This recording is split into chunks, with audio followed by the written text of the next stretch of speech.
All right, hey, sports lovers, welcome back again to the Unlikely Triathlete. Coach Rob here. I've got an amazing guest here with me today, and we're going to cover some really good ground, I hope.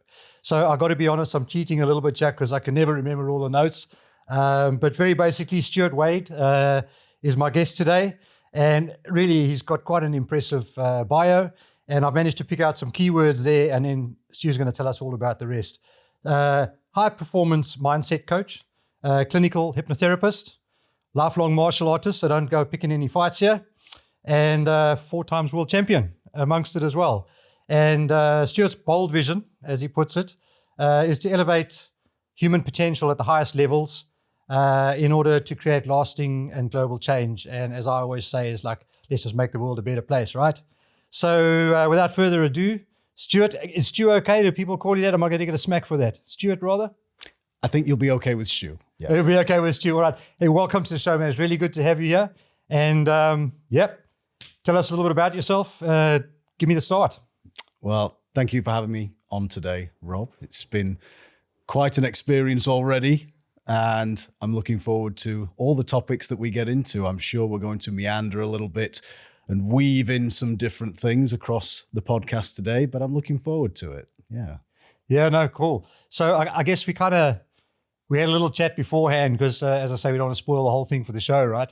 But essentially, as my viewers know or my followers know, I have a triathlon coaching business called Green Wamba Tri, which is another whole story on its own where the name came from. But my target market really is, or my target audience is what I like to call the weekend warrior or the unlikely triathlete, right? Because I see at so many races and events that I go to. I've got all the love and respect in the world for the top end guys, right? Those guys, I mean, they're training 20 plus hours a week. They're sponsored athletes. That's their jobs, right? That's what they do for a living. And they're knocking these things out like in 8 hours or less, whatever the case is. But then you got the stragglers at the end, man, and these are the guys that have just put everything. Some of them have been training for 2 or 3 years just to do an Ironman race, right? So the investment, not only financially, but commitment and time-wise is just massive, eh? And I can understand why it's daunting for a lot of people. But people look at me funny when I say anyone can do this shit, right? Because it's all here in the mind. And that's why it kind of appealed to me when I came across here. I was like, hey, man, this guy can give me something. He can give us and our people something, spur us on in that direction. So with that in mind, kind of the weekend warriors, and I find most of the time people either, well, I can't swim, or I don't have the time or something like this. And I say with respect because there's, I'm not one of these woke guys, but there are people out there in the world that'll take offense to what I have to say. And I don't mean any offense at all by it, but it's the fatty, the tall guy, the wide guy, the short guy, the guy with the missing limbs, all those kind of people that take these things on and then succeed and achieve. Now, those are the kind of people I want to, in the first place, get into there and convince them that it is possible. And that's kind of what this show is all about, is I want to go through that list of people, find these incredible people that have achieved all these amazing things and say, hey, man, how did you go from here to there, right? And part of my job as a coach is also, I'm getting quite involved in life coaching and mentoring and basically just inspiring people. And so with that in mind, I'll shut up and you tell me from your experience where you've come from, give us a basic from, I know you started out young, your first disappointment in not achieving a black belt or something along those lines. Start us from there and build us the journey to where you are now. Absolutely, Rob. So from my perspective, as Henry Ford said, whether you think you can or you think you can't, you're right. And so it all comes back to what's going on between your ears. What is your mindset around the things that you want to do? And for me personally, I started training in Taekwondo when I was 6 years old. Now, around that time, just beforehand, I became aware of Bruce Lee because my dad was a big Bruce Lee fan, and so we always had the VHS tapes in the house. I remember watching Enter the Dragon even at such a young age. And of course, I wanted to be like Bruce Lee. Yeah. That was my goal at the time. And so my parents enrolled me in a local Taekwondo class, and by pure chance, the class that was about a mile away from my house was run by the Great Britain coach. Okay. The head instructor, who was my main instructor, fought in the Olympics. And so I was having top level tuition from day one, purely by chance. And so I already wanted to be like Bruce Lee. And then I was actually working with people who could actually help me to do that. Yeah. And so I loved it. I loved training, hated competing at the time, but I loved training. I loved going through the belt system. And as you alluded to before, my first big disappointment was when my black belt grading came around. Now, I remember beforehand that one of my instructors told me that I would walk it. And so I was probably 8.5 years old, give or take. I'd been training 2.5 years. Maybe I got complacent with having that feedback. Okay, this is going to be a breeze. I'll do it easily. And it was a big event, the grading. It was a national grading. So there were students of all ages, different grades, from black belt and above, from all over the country. And so a busload of students from my hometown went down to Stevenage for this grading. And just to paint the picture, the grading panel consisted of 10 Korean masters and grandmasters who had flown in from Korea for the grading. They didn't know any of us from Adam. And so for whatever reason, they were particularly harsh that day. And of the 30 to 40 students that came down on the bus from my hometown, myself included, 3 passed. Sure. Yeah. Yeah. And that was just from my hometown. Yeah. So all the others that from all over the country that didn't pass as well. So it was a particularly harsh grading. And the way that they did it was particularly harsh as well. And that's what made it a little bit more heartbreaking at the time. But of course, with hindsight, I can see that that was necessary to sprout the resilience within me and the motivation to never feel that way again. Because you were sat in, or rather, we were all sat in perfectly straight rows, cross-legged, shoulders back, upright, stoic expression, not saying a thing, not showing any emotion. And the spokesperson for the panel would read your name out if you passed. Sure. And they skipped you if you failed. And they were doing it in order. And so the child to my right, his name was read out. So I knew it was going to be me next. And so I was getting the anticipation going. Yeah. And it wasn't. They went to the child to my left.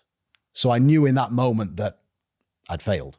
And so my heart just sank. And it was a horrible, horrible feeling at such a young age as well, going in with all that expectation. But it really made me determined to not feel that way again. And so I'm grateful to say that I never failed another grading after that.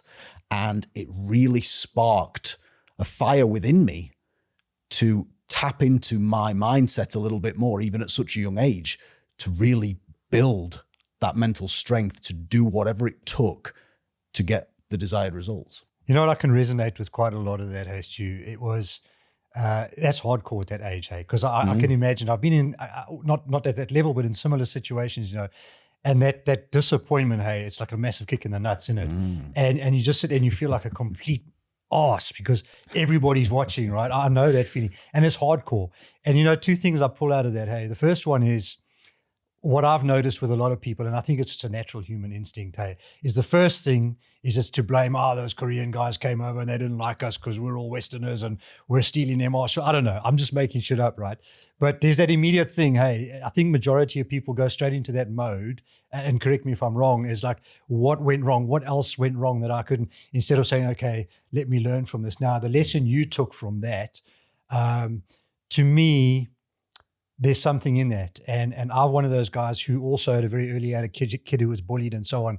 I don't know really, I still wonder these days what it was that turned me and just made me just, I guess, to myself, just toughen up a bit, just man up a touch and actually challenge a bit and realize that people actually back down quite often. And you grow that confidence. And I think what I see certainly in my field, a lot of people, once faced with that sort of intimidation or that knockback, don't have that ability to overstep the mark. Now, I don't know what that is. I'm not qualified to say. Perhaps in your journey, you've come across that, because I would say, and I'm thumb sucking a number here, but I would say out of every 100 people that end up in that situation, and out of that 100 people, the people that come out on top in the position you are, we actually go on to recognize it as a defining moment and then decide that, shit, this is what I want to do. This is my calling in life. And then learn about it and apply it to life and actually make people's lives better and make a career out of it, right? Compared to, I would say 10 out of 100 might end up there, if not less, And then maybe from 1 to 20 or 25 might be able to stumble through something. But in my experience, maybe it's specific to my field and also my old career, which had nothing to do with the sport. I don't think people have got that natural ability, but I believe they can find it. And I guess that's where coaches and mentors come in. And what would your advice be? Or like, how would you work around that? If someone came to you or you recognize someone in that situation, like how do we go about, how do we get those people to fix themselves, so to speak? Well, this is the thing, because going in with that notion that there's something wrong that needs to be fixed is a limiting belief in and of itself. Yeah. That's a mindset issue straight away, because there is nothing wrong. There's just different paths that we need to take. And so with any achievement at any level in any sport, anybody can do it, as you said so rightly at the start, Rob. And it is tapping into the reason why that you want to do this thing. What is it about that particular event, whether it's triathlon, martial arts, Ironman, whatever it is? Why do you want to do it? What is that thing? And oftentimes these things come out of some kind of pain. As human beings, we learn from painful experiences, as I did in my story. But if we can manage these experiences and manage our interpretation of them, we can then use it as a springboard to success, rather than letting it define us and, oh, woe is me, and I'll never do this, I'll never be good at anything, whatever. If we can harness it in the right way, as you said there, learn from the right mentors and have good support network around us, a good set of coaches, parents, friends, whoever it is, that can help us to assign a positive meaning to this. Okay, what do I need to do in order to change the outcome next time more favorably? There's a famous MMA coach called John Kavanagh, who, for any of your listeners or viewers who might be familiar with the UFC, Conor McGregor's coach. No comment on Conor McGregor and what he's doing now.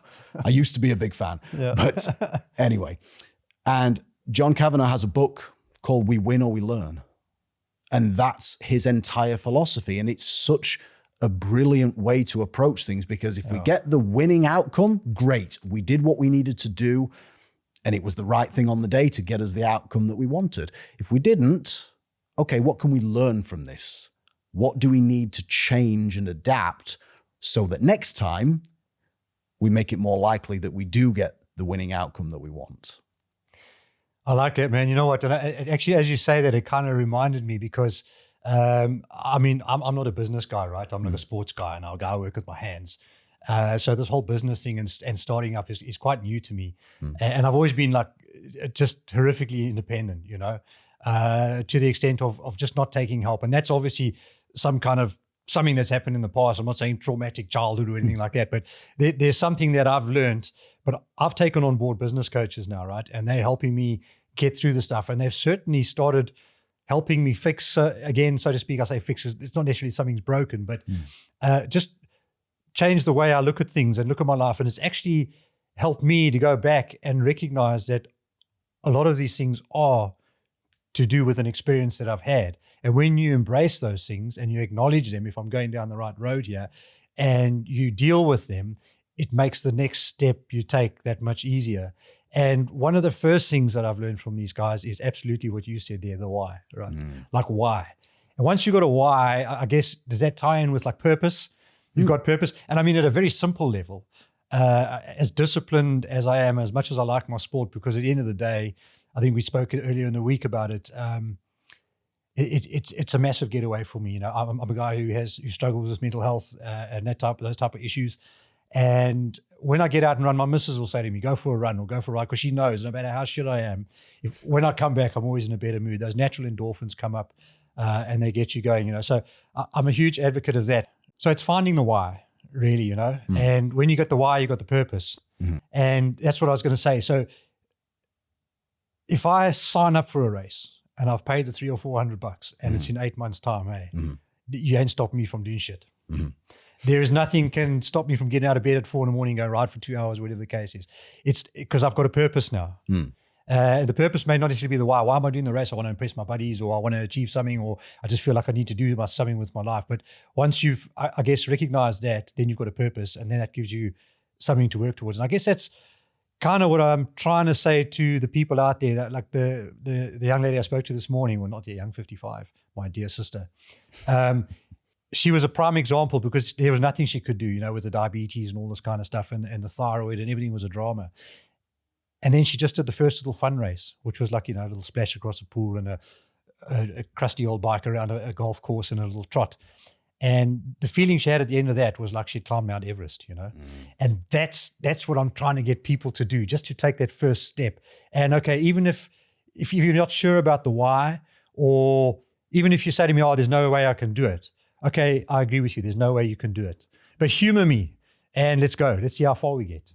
Oh, shit, you finished it. Fuck me. Okay, well, let's take the next step, And I guess that's what I'm learning now, is how to inspire and convince people.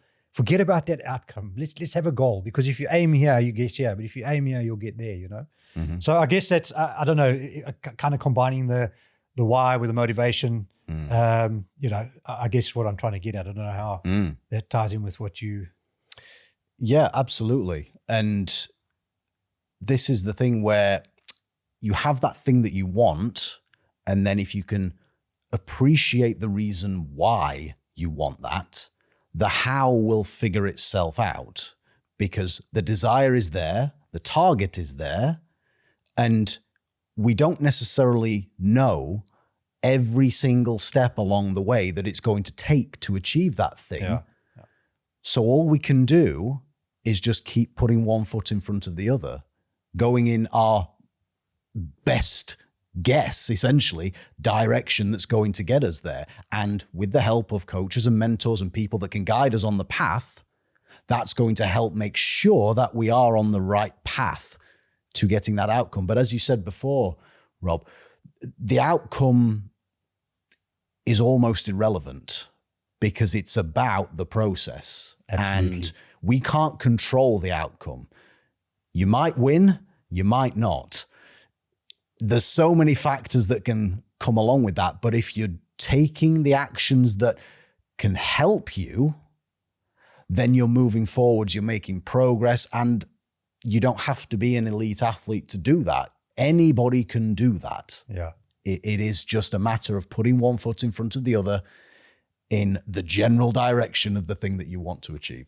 No, you're quite right. It gains momentum, doesn't it? And then it suddenly builds confidence. I've got an athlete who was absolutely terrified of putting cleats on a bicycle, right? Something as simple as that. Well, simple maybe for me or the next guy, but for some people, it's just, it's like swimming in a tank full of sharks for some, But the small gains without the cleats, once the cleats come on, they don't even realize they were on the cleats, if you know what I mean. So it's those small gains, but they build that confidence within themselves. They realize, oh, I can do this. And I find that from my side, if you push them too hard, you almost got to make it like it was their choice or their decision. Give them some options. You could try this, you could try that. I've got a guy I know who did this. Do you want to try this or something? Sometimes you got to get in there quite soft and get them going, But what I find is, maybe to slightly deviate from that a bit as well, is, and it's without fail every time. Anyone that I've worked with that has had all this doubt or unsure of it has started going without even knowing, they've immediately got lots of followers. Look, there's always the haters, right? And the naysayers and the chuck them out the door, man. And that, to me, that's the easiest part. Just ignore those fuckers. We just get on with it. But they start influencing people around them, whether it's the spouse or the kids or some friends at work, and they go, hey, what are you doing? She's looking good. Looks about 10 kilos you dropped off there, And they start thinking, oh, shit, I wasn't out to impress anyone, but now people are watching, so there's like some sort of accountability as well, right? Yeah. And it kind of drives them to keep going, But I guess it's getting people into that thing, because once you're in, the bug's there, it's bitten, you got the tiger by the tail, man, you're on your way, and the rewards are just awesome. And I'm actually going to remember that. I'm going to put it into some of my little things that I do on my social media sites. What you said about there, we either win or we learn, right? Because you're quite right. You're never losing. I mean, we've failed or not quite achieved what we wanted to every time. But man, we've learned the lessons, right? And I'm like that as well. I'm just absolutely OCD. Like, and my youngest daughter's the same. She's 24. You'll never see her do something wrong twice. She absolutely hates it. And I don't know if that's a curse or a blessing sometimes, but I get that. But not everyone's wired like that, eh? Not everyone's wired like that. So when we say you've got to have the why, and the why will give you purpose, I suppose people sitting there thinking, sheesh, this Ironman thing, you might stumble across a race walking in town. Oh, there's a race here. What's this? Oh, it's a triathlon. What's that all about? And you see some people think, shit, no, maybe I must look into this thing and see what it's all about, And then they suddenly want to do it, but why they want to do it? You know what I mean? So I guess for those people that are sitting there thinking, yeah, maybe I should do one of these, and I say to them, well, why do you want to do it? I know for sure I'm going to get people going, I don't really know. So how do we go about that one? Because the fact that he's thinking about it, there's a reason why he wants to do it. Do you think there's an importance in digging that reason out, finding it as something to hold on to, or just figure it out later, just get started and get going? Initially, I don't think you need to. If there's a curiosity about it, there's something going on that's appealing to them, that is drawing their attention towards doing it. So go with it. As you said, take action, go do it, and then you'll know. And you might love it, you might hate it, but if you love it, then that's probably going to tap into something a little bit deeper then, and you're going to get all those endorphins, as you talked about earlier, all that feel-good factor from completing the triathlon. And then if you really want to take it seriously, you could then tap into the reason why you want it, because oftentimes the why isn't all that important when things are going great. When you're motivated to train, you're motivated to get up early and hit the road on the bike or get in the pool and swim lengths, you don't need that why, because you just do it. It's on the days when it's cold outside, when you've had a poor night's sleep, and you really cannot be bothered when that alarm goes off to go and get ready and get outside on the bike or run or get in the pool. That's when having the why helps.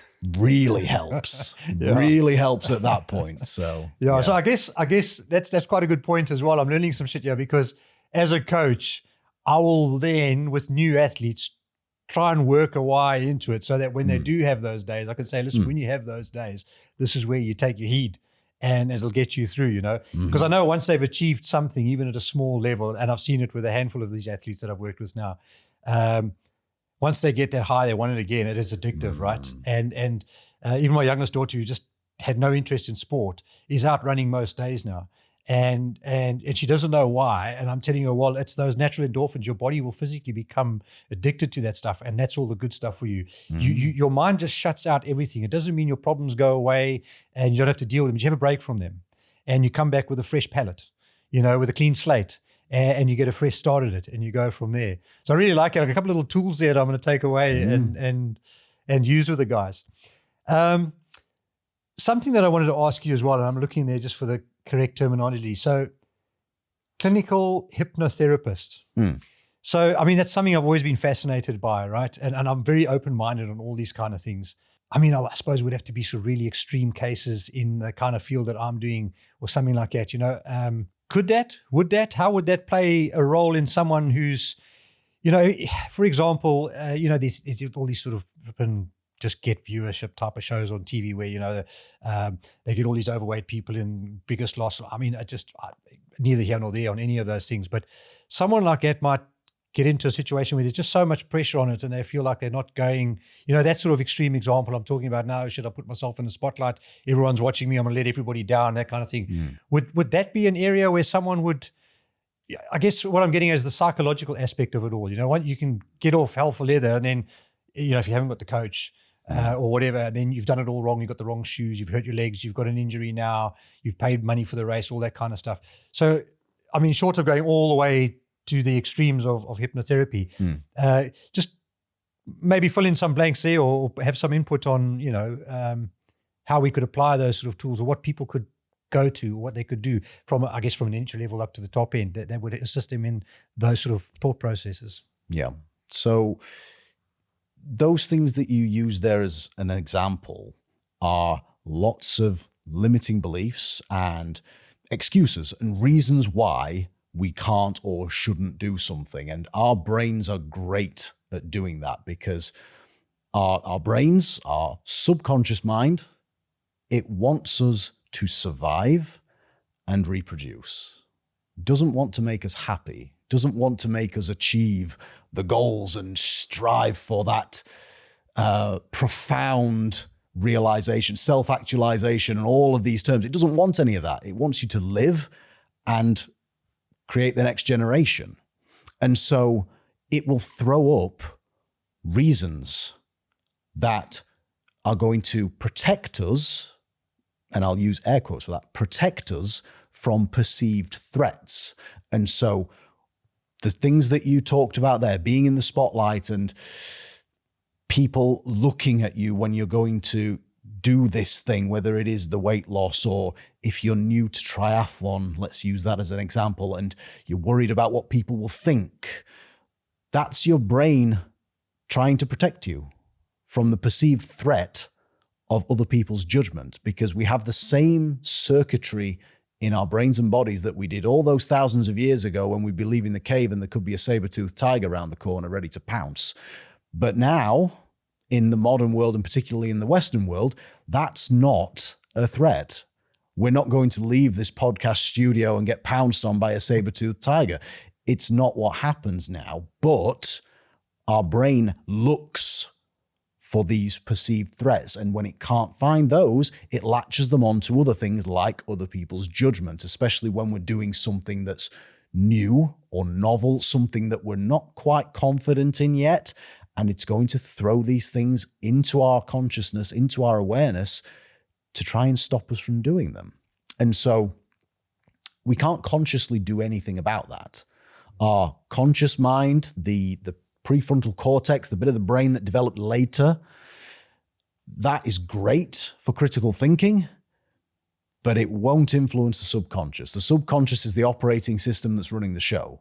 And so the only way realistically that we can tap into it is through hypnosis, and by slowing our brain waves down to reduce the blood flow to the prefrontal cortex and reduce the neural activation in the thinking part of the brain, so that the subconscious is then able to open up and be more receptive to positive suggestion. And that's where we can get in and we can rewire things and we can reprogram what's going on in the subconscious and give it more positive suggestions, more better ways of thinking, feeling, and behaving, so that if and when these little roadblocks come up and these little thoughts of, ooh, I shouldn't be doing this, we've got some, what's the word I'm looking for? We've got some resources to fall back on to counteract those things and help us to push through. So it doesn't matter what level you're at, because you can tap into that as long as you're breathing and you've got a subconscious mind, which we all have. Yeah. Then you can tap into that for your own benefit in anything, but particularly in sport, as we're talking about in this instance. 100%, man. You know what? That's probably like one of the best explanations I've had of it, because, and it'll stick in my head a bit better now, because I know that even in my coaching, my business coaching that I'm getting, and how to approach things and to negate all those negative thoughts and things, they go back to the primal stage, right? So it's almost like we've evolved too quickly for ourselves, but that part hasn't caught up. I don't know. That's the way I see it, you know. But it's something that's trainable, right? And it's something that we can work around. Yep. And again, you know, and I know there's all the naysayers out there. When I say to people, listen, instead of spending 10 or 15 grand on a bicycle, spend half that and take some of that, the rest of that budget for your race for this year, and get yourself a decent coach. Now, I know there's coaches and there's coaches out there, right? But not only in sport coaching or triathlon, anything like that, I have seen just in the last 6 to 12 months myself, the value in spending the money on the coach, because it's actually multiplied everything else for me.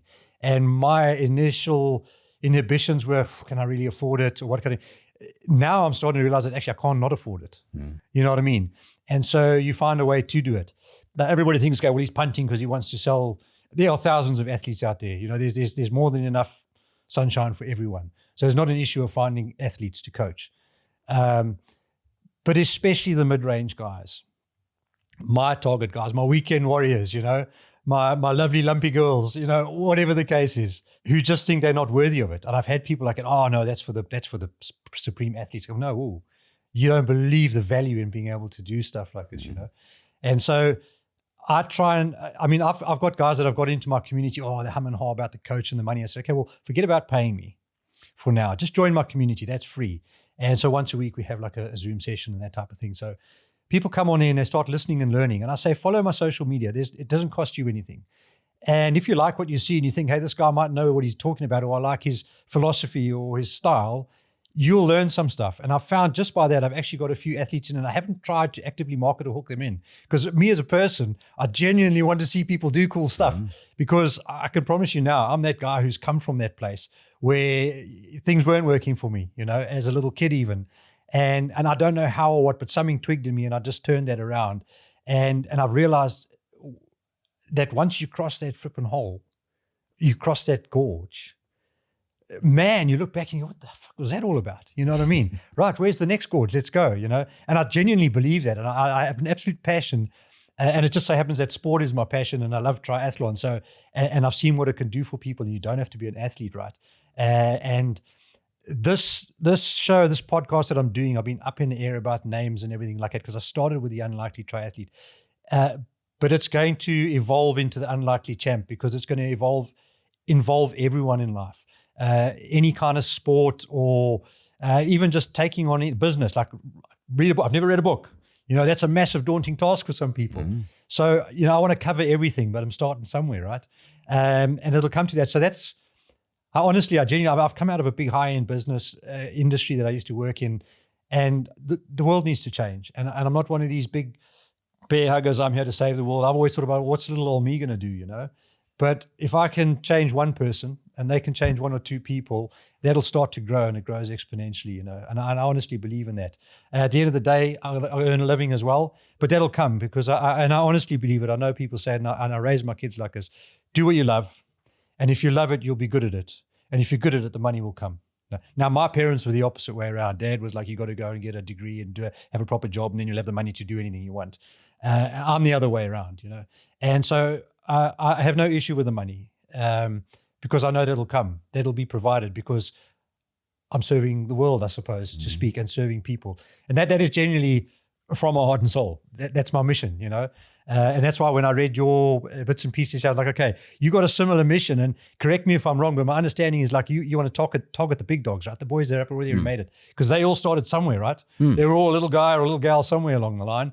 And I think that's brilliant because that's working from the top down, right? I'm sort of grabbing the boys in the middle and the girls in the middle and saying, right, come on, let's get up there, you know, type of thing. So, man, I hugely, hugely value that. And I've really, really appreciated everything you've brought today, because I think it ties in quite nicely what I'm saying. And I'm pretty sure a bunch of these guys are going to take some wisdom away from that. And it's certainly given me a few things to think about that I can apply to my athletes. One, to convince them to have a go. And when they're having a go, to convince them that they can do it and how to get their mindsets through it. And then at the very end of it, once they've achieved it, and I say to them all, I'm telling you now, this won't be your only race. You will want to do another one. And I guess the other takeaway from here for me as well is don't try and do it alone, man. Yeah, honestly, I believe that because I'm one of those guys. And the people that know me and my family will know I was hard-assed with it. I refuse to take help. I'll give everybody my shirt off my back. You know, and I don't mean that in like I'm a generous guy kind of way. And again, it'll be a childhood thing somewhere along the line, you know. But I've always had trouble receiving, instead of just saying, okay, thank you, and taking it because people are giving you something, right? And I'm learning that lesson, and I think I'm getting better at it. And so don't be shy to ask, and don't be shy to take the help, I guess, is the thing I take away from here. And get some kind of coach or some kind of mentor. And if you can't afford it, follow the right people that are putting out the right message is where I'm at, you know? So I guess really a pearl of wisdom from you there. in a final throwdown, change the world in one short sentence, Stu, what you got? Put you on the spot now. Yeah, no pressure. So Anything else you want to add? I think that we all have this power within us to achieve great things, and obviously great is subjective. It can be anything to anyone, but we all have a hell of a lot of potential within us to do great things for ourselves, for our families, our communities, for the world at large. Yeah. And so if there's something that you want, if there's something that you're not happy with, go after it. Give yourself permission to go after it. Get a coach, get a mentor. Look on YouTube. If you can't afford to pay for a particular coach or mentor right now, there's a shed load of resources for free online, YouTube and things like that, and things like your community that you mentioned before, Rob. There's a lot of information out there that can help you on the path, and you can get moving towards what you want. And then when you're so far down the line and you've already got the momentum, then you might want to invest in a coach. It might be the time to take that next step. But if there is something within you that is calling you, you want to achieve a certain thing, go after it, because you owe it to yourself. And then the ripple effects that are going to go out from that. 100%. Who knows how far that could go? Friends, family, and all the people that they know will potentially be impacted by you taking positive action and going after the thing that you want. It's inspiring, it's motivating. So if there is something within you, go after it. What have you got to lose? 100%. Brilliant stuff. And I know that once you make that step, you'll get to a point where you realize you need help or can get help, and you will get it. Stu's been awesome, man. I can tell you now, this is not the last time you and I are going to chat, right? Mm-hmm. It's a warm-up go. And man, I'd love to see you again on an episode further down the line, because I know this thing's going to evolve and develop, and you're probably more anchored in what you do than I am at the moment. And somewhere along the line, we're going to go away and we're going to come back together and we're going to do a couple more of these shows, and we're going to feed off each other and we're going to change the fucking world, man. Absolutely. It's been an absolute pleasure, my friend. I'm going to lean over and shake your hand. I really appreciate having you here. And thanks for taking the time to come out and speak to my guys. And let's change the world. And as I say to all my athletes, and at the end of all my little sessions with them, is never stop moving, guys.